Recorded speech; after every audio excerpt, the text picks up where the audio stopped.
오늘 본문에 보니까 하나님께서 다윗이라는 사람을 평가하신 내용이 나옵니다. 본문 사도행전 13장 22절 하반절에 보면 내가 이새의 아들 다윗을 만나니 내 마음에 맞는 사람이라 내 뜻을 다 이루리라 하시더니. 여러분, 사람의 마음에 맞는 사람이 된다는 거 여러분 말처럼 쉬운 일이 아닙니다. 하물며 하나님께서 다윗을 향하여 평가하시면서 야, 내가 다윗 너를 만나니 내 마음에 꼭 든다. 내 마음에 쏙 든다. 너에게 정말 엄청 기대가 된다. 너에게 희망을 건다. 너에게 내 모든 것을 투자할 마음도 있다. 이 사람이 내 뜻을 다 이루어 줄 것이다. 이 평가를 하나님은 다윗에게 내렸습니다. 아마 이 평가처럼 귀한 평가가 어디 있겠습니까?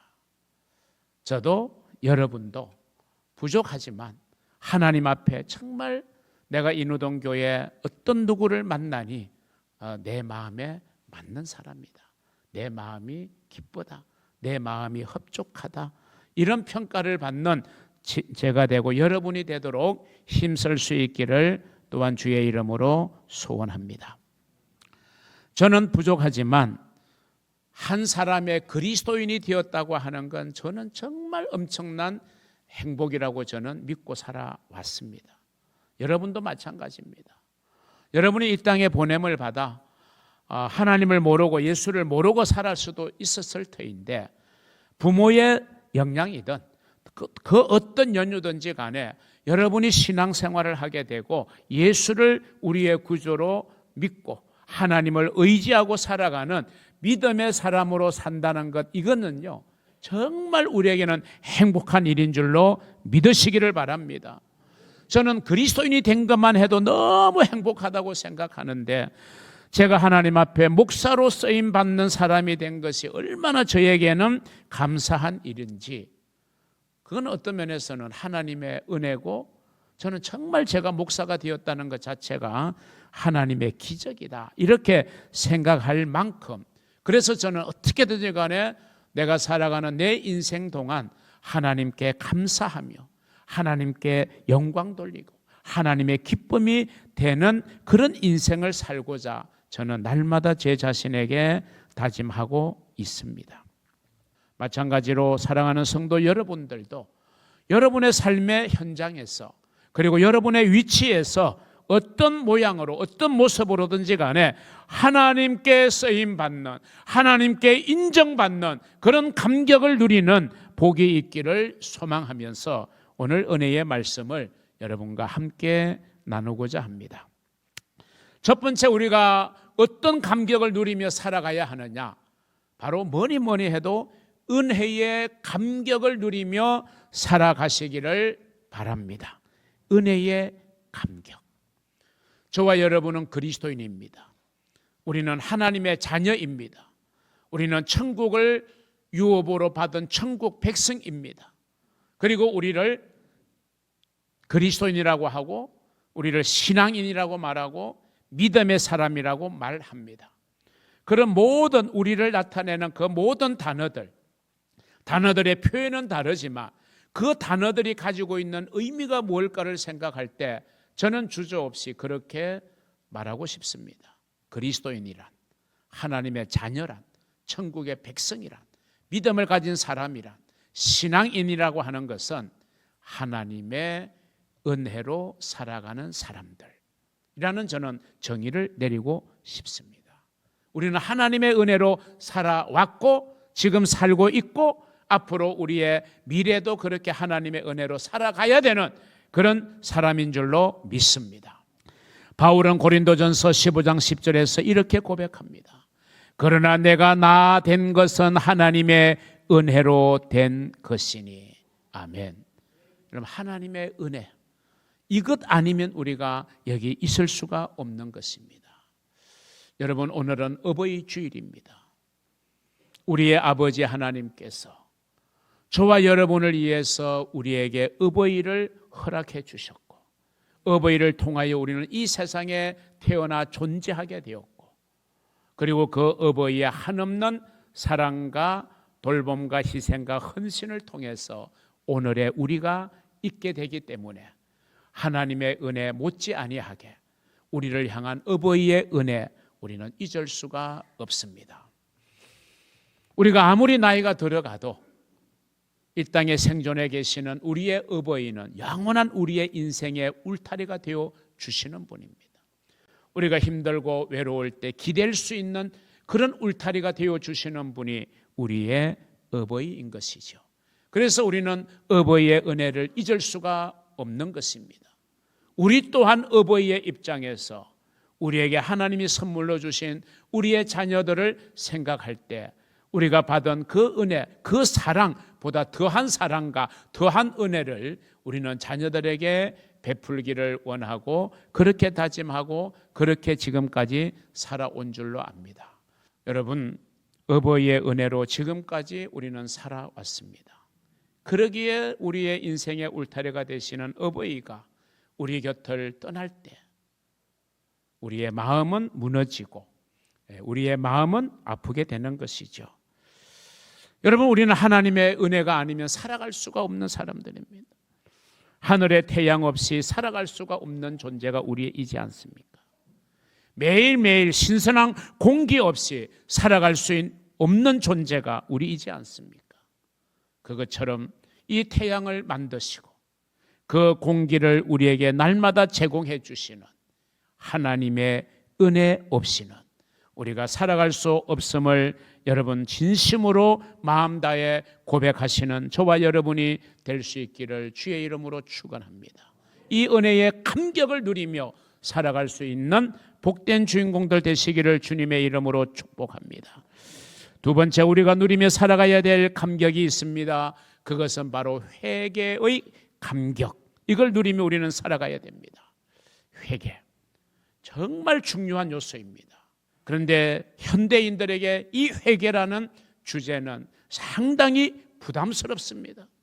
상당히 듣기 거북한 단어가 되고 있습니다. 그러나 여러분, 성경은 회개가 얼마나 소중한지를 우리에게 분명하게 말합니다. 우리는 조금 전에 첫 번째 은혜의 감격을 누려야 된다 그랬어요. 여러분, 이 은혜가 그냥 온다고 우리는 생각하면 절대로 안 됩니다. 그러면 그 은혜는 값싼 은혜가 되고 말 것입니다.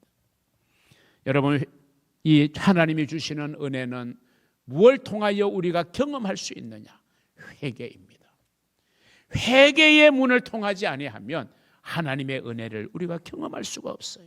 그리고 우리가 은혜는 날마다 반복해야 되는데 반복되어져야 되잖아요. 우리가 한 끼 식사를 했다고 굶어도 우리가 살아갈 수 있는 것 아니잖아요. 매 끼니를 우리가 영양분을 공급해야 우리의 육체가 건강해지는 거죠. 우리가 높은 산에 올라가서 정말 신선한 공기를 마음껏 들여 마셨다고 내가 일주일 공기를 안 마셔도 살아갈 수 있는 것 아니잖아요. 매일매일 우리는 그렇게 누리며 살아가야 되고, 마찬가지로 우리가 하나님의 은혜로 살아가는 감격을 누려야 된다면 그 은혜가 오는 통로가 회개이고, 그 받은 은혜를 지속할 수 있고 그 은혜를 우리의 삶에서 누릴 수 있는 소중한 통로 또한 회개임을 믿으시기를 주의 이름으로 축원합니다. 회개 외에는 다른 방법이 없어요. 그렇기 때문에 우리는 회개의 메시지를 선포할 수밖에 없어요. 현대인들이 부담스러워하는 주제일지라도 이것은 엄연한 진리이기 때문에 그렇습니다. 예수님께서 이 땅에 사역하시면서 첫 번째로 선포하신, 그리고 계속하여 강조하신 메시지의 핵심이 뭔지 아십니까? 그게 바로 회개입니다. 회개하라, 천국이 가까이 왔다. 이 말은 회개하지 않으면 천국에 들어갈 수 없다는 이야기입니다. 회개에 합당한 열매를 맺어라. 여러분, 열매가 하루아침에 맺히지 않습니다. 열매를 맺기 위해서는 수고하는 농부의 수고가 수반되어야 됩니다. 여러분, 우리가 신앙의 열매, 믿음의 열매, 축복의 열매가 그저 맺어지는 게 아닙니다. 회개를 통해서 우리는 열매를 맺게 됩니다. 주님은 회개하지 않은 것에 대해서는 준엄한 질책과 책망을 하셨습니다. 그러면서 말합니다. 회개하지 않은 자여, 너에게 화가 있을 것이다. 그렇게 바리새인들을 책망하신 주님의 책망의 말씀을 우리는 똑똑하게 기억합니다. 그렇기 때문에 회개, 그것은 반드시 필요합니다. 오늘 이 시대를 살아가는 우리 성도들에게 신앙의 요소 가운데 부족함이 있다면 저는 그것이 회개라고 단호하게 여러분에게 말씀드릴 수 있습니다. 오늘 현대인들은 회개가 생소합니다. 회개하는 것이 굉장히 거북스럽게 여겨지고 있습니다. 저는 하나님께서 총회장의 직책을 맡겨주실 때 제가 교단을 생각하고 우리 성결 가족들을 생각하면서 기도하는 가운데 제가 내걸었던 우리 교단의 표 슬로건이 있었습니다. 회개와 상생으로 다시 뛰는 성결교회. 저는 이 두 가지 요소가 오늘 이 시대에 정말 필요하다고 봤습니다. 회개 그리고 상생입니다. 서로 어울려 살아가는 겁니다. 서로 협력하는 겁니다. 서로 대적하고 싸우는 것이 아니라 나도 좋고 너도 좋고 나도 이기고 너도 이기고 나도 복을 받고 너도 복을 받는 상생이 우리의 그리스도인에게는 반드시 필요합니다. 그 상생의 출발점은 회개에 있다는 것을 저는 그렇게 생각했습니다. 이 회개와 상생이 있어야 이 교회가 어려워지는 시대에 우리 교단은 다시 뛸 수 있습니다. 도약할 수 있다라고 저는 생각을 했습니다. 그래서 총회를 마치고 바로 그 다음 날 모든 임원들 그리고 총회본부를 섬기는 우리 직원들과 더불어 우리 교단의 순교지를 순례했습니다. 믿음을 지키기 위해서 정말 목숨을 내놓았던 그 순교지 교회를 순례하면서 그분들의 신앙을 가다듬었습니다. 그리고 1년 동안 많은 사역을 했는데 첫 번째로 했던 사역이 회개 기도 성회였습니다. 이 회개 기도 성회를 2시간 40분 동안 진행이 되었습니다. 저희 교회에서도 온라인 유튜브로 생방송이 되었기 때문에 본당에서 보신 성도들도 계실 겁니다. 우리 교단의 여러 가지의 부서에서 역할을 하는 300명을 저희들이 대상으로 현장에 모이게 해서 2시간 40분의 회개 기도 성회를 통해서 우리 교단의 지도자들이 회개하고 큰 은혜를 받게 되었습니다. 많은 사람들이 이번 총회 회기 동안 정말 하나님께서 우리 교단이 순적하고 순탄하고 평안한 한 해였다는 이야기들을 많이 하고 있습니다. 저는 이것이 다른 데 이유가 있지 않고 우리가 회개함으로 그리고 서로 상생의 그런 원리로 우리가 교단을 이끌어가자, 섬기자 그렇게 출발했기 때문에 하나님께서 그 기도를 하나님이 받으셔서 우리 교단에 순적한 은혜를 저는 주셨다고 생각합니다. 저희 교단이 회개 기도 성회를 한 후에 한국 교회에 회개의 바람이 불기를 시작하였음을 시간적으로 보면 알 수 있어요. 그 이후에 기독교 방송이 주최한 미스바 회개 성령 대성회가 열렸습니다. 한국의 각 교단, 큰 교단에서 연이어 회개 운동이 전개되어졌던 것을 저는 알고 있습니다. 여러분, 우리 기독교의 생명은 회개에 있습니다. 저와 여러분은 기독교를 믿는 그리스도인이지 않습니까? 그럼 우리 그리스도인의 생명력 역시도 회개에 있음을 우리는 생각해야 됩니다. 회개해야 축복의 문이 열리게 됩니다. 회개해야 회복의 역사가 일어나게 되는 것입니다. 회복의 축복을 누릴 수 있으려면 우리가 회개해야 됩니다. 여러분의 인생의 길이 막혔습니까? 여러분의 인생의 길이 힘들다고 고달프다고 왜 이런 일이 왔다고 생각하게 되는 그런 경우를 여러분은 당하고 있습니까? 대부분의 해답은 여기에 있습니다. 회개하면 풀립니다. 회개하면 열립니다. 회개하면 하나님께서 회복의 복을 내려주실 줄로 믿으시기를 바랍니다. 여러분 회개의 열매를 맺으시기를 바랍니다. 여러분에게 회개의 감격을 누리는 은혜가 있기를 주님의 이름으로 축복합니다. 세 번째는요, 성령 충만의 감격을 누리며 살아가야 할 것입니다. 우리 교회가 속한 교단은 기독교 대한 성결교회입니다. 우리 인후동 교회도 자연스럽게 성결교회입니다. 그렇기 때문에 인후동 교회를 통해서 신앙생활하는 우리 모두는 성결인이라고 하는 타이틀이 붙게 됩니다. 여러분, 성결은 성경의 가장 중요한 사상이라고 저는 확신합니다. 우리가 예수를 믿고 중생합니다. 그러면 중생한 우리가 예수를 닮아야 되는 게 신앙생활의 목적 아닙니까? 바로 이 성결은 예수를 닮아가는 모습, 이게 여러분 성결의 또 다른 이름입니다. 그리고 그것을 가능하게 하는 요소가 있는데, 그래서 우리는 성결을 다른 용어로 바꾸어 말하면 성령 충만입니다. 우리가 성령 충만해야 성결을 이룰 수 있고, 성령 충만해야 예수를 닮은 성도가 될 수 있기 때문에 그렇습니다. 그래서 우리 교단은 초창기부터 성령 충만을 강조했습니다. 우리 교회도 성령 충만해야 성숙한 교회로 탈바꿈되게 될 것입니다. 우리 성도들, 우리 성결인 또한 성령 충만해야 우리는 성숙한 성도의 모습을 가지고 살아가게 될 것입니다. 모든 교회의 출발이 되고 또한 본받아야 될 모범이 되는 초대 예루살렘 교회, 그 교회의 출발점을 알려주는 성경 구절이 사도행전 2장 4절이죠. 그들이 다 성령의 충만함을 받고 성령이 말하게 하심을 따라 다른 언어들로 말하기를 시작하니라. 방언했다는 이야기죠. 성령의 충만을 받음으로 초대 예루살렘 교회는 시작되었다. 그렇기 때문에 교회의 생명력, 성령 충만함에 있는 줄로 믿으시기를 바랍니다. 그래서 신앙생활하는 우리 성도들에게 주시는 권면이 있습니다. 사도 바울은 사도행전 19장 2절에서 우리에게 이렇게 질문합니다. 이르되 너희가 믿을 때에 성령을 받았느냐? 이르되 아니라. 우리는 성령의 계심도 듣지 못하였노라. 오늘 주님께서 이 말씀을 통하여 이 시대를 살아가는 저와 여러분들에게 질문을 던집니다. 너희가 믿을 때에, 너희가 신앙생활할 때에 성령을 받았느냐?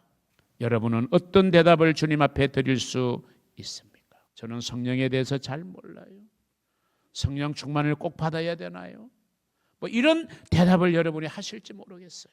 그런데 여러분, 성경은 우리에게 이렇게 말합니다. 에베소서 5장 18절.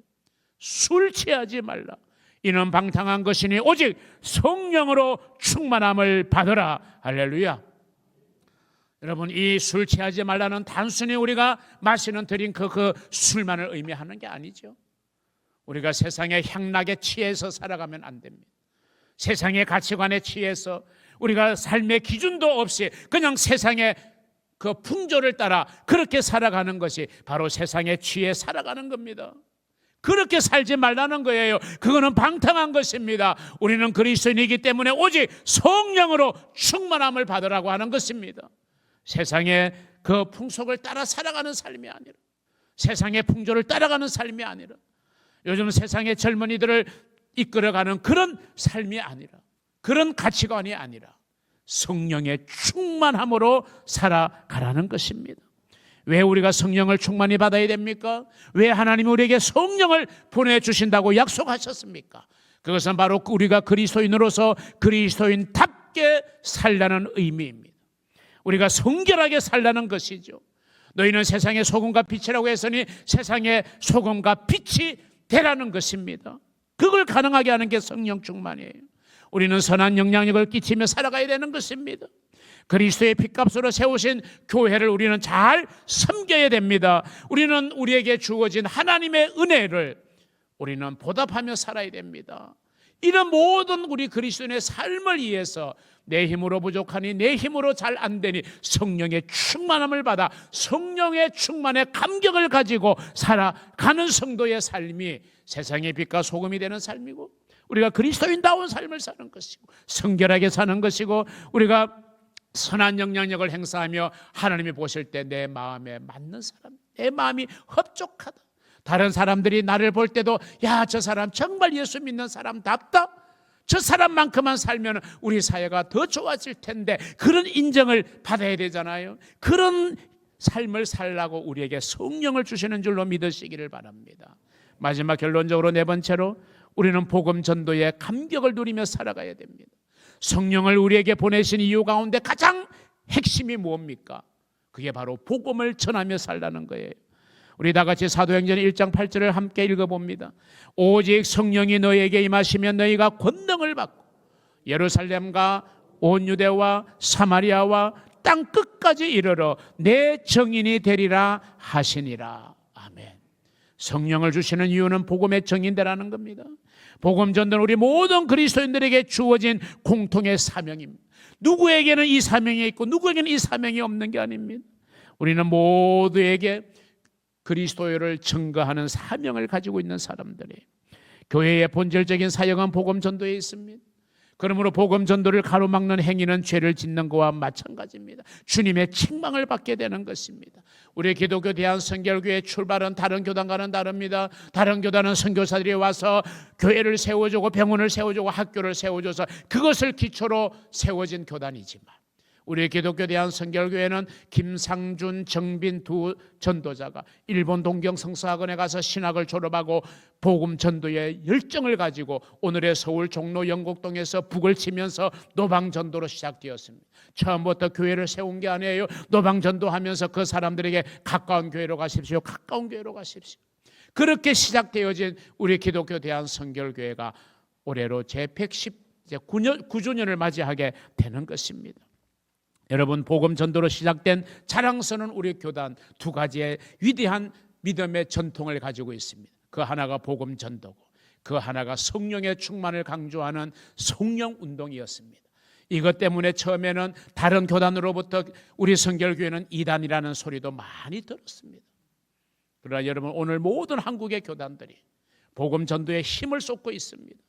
모든 교단들이 성령 운동을 하고 있습니다. 그 출발점이 우리 기독교 대한성결교회에 있었다는 것인데요. 지금 우리 교단이 그 놀라운 전통을 자꾸 잃어버리고 살고 있지는 아니한가 생각하면서, 우리가 이 복음 전도와 성령 충만을 통하여 점점 쇠퇴해가는 교회를 다시 살려내고 점점 줄어가는 다음 세대들을 하나님 앞으로 이끌어내는 그런 교회, 그런 교단으로 저와 여러분이 쓰임받고 그런 신앙의 부모들이 되어지는 저와 여러분이 되기를 주의 이름으로 축원합니다. 사랑하는 성도 여러분, 여러분은 정말 하나님 앞에 쓰임받는 감격을 누리며 살아갈 수 있기를 바랍니다. 하나님 앞에 여러분의 몸을 드리는 헌신의 감격을 누리며 살아갈 수 있기를 바랍니다. 이런 말이 있죠. 어제 내가 어떻게 살았느냐가 오늘 나의 모습이 되고, 오늘을 내가 어떻게 살아가느냐가 내일 미래의 나의 모습이 된다는 말이 있습니다. 사랑하는 성도 여러분, 여러분과 여러분의 가정의 밝은 내일을 위해서, 우리 교회의 밝은 내일을 위해서 우리는 철저하게 은혜의 감격을 누리고, 그리고 회개의 감격에 젖어 살며 성령 충만의 감격을 가지고 복음을 필요로 하고 구원을 필요로 하고 하나님의 사랑과 하나님의 위로와 하나님의 축복을 필요로 하는 우리 주변의 수많은 영혼들에게 우리가 복음을 전하는 전도의 감격을 누리는 저와 여러분이 되기를 소원합니다. 이번 주에 일본 나가사키 순교지 여행을 한다고는 광고를 제가 드렸습니다. 이번에 우리 성결전도상으로 선정된 사람이 각 지역별로 해서 40명이 선정되었습니다. 그 가운데 가장 많은 사람을 1년 동안에 전도한 1등한 사람이요, 무려 170명을 전도해서 교회로 인도했어요. 적어도 40명은 최소한 25명 이상은 전도하신 분들이에요. 여러분, 우리에게는 꿈같은 이야기죠. 우리에게는 먼 세상의 이야기입니까? 우리 성결 가족 가운데 그렇게 복음을 전하고 영혼 구원에 정말 열정을 가진 사람들이 있어요. 그분들을 우리 교단이 정말 전도상을 시상하고 그분들의 위로와 수고, 하나님 나라 확장에 정말 헌신하셨기에 그분들을 위로하는 마음으로 저는 총회장 사역을 통해서 또 많은 모금을 통해서 그분들의 모든 비용을 저희들이 부담해서 3박 4일 일본 나가사키 순교지 순례를 통해서 다시 한번 복음 전도의 열정을 깨워주려고 하고 있습니다. 여러분, 여러분의 생애를 우리 하나님이 남은 생애를 복 주시기를 원합니다. 여러분의 자녀와 여러분의 손주들의 미래를 우리 하나님이 축복해 주시기를 원합니다.